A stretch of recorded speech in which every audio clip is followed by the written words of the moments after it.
Kadapa 2 town police స్టేషన్లో యువకుడు ఆత్మహత్యయత్నం చేసుకున్నాడు. అయితే గంజాయి కేసులో కడప నాకష్కు చెందిన సోనును అదుపులోకి తీసుకున్నారు. రాత్రి బాత్రూంకు వెళ్లిన అతడు చొక్కాతో గ్రిల్కు ఉరేసుకుని సూసైడ్ చేసుకున్నాడు.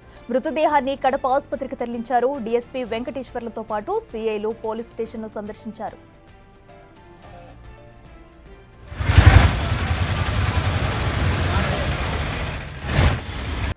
అంటే వాళ్ళు ఫస్ట్ ఎప్పుడో గాంజా కేసులో దొరికినారంట సార్.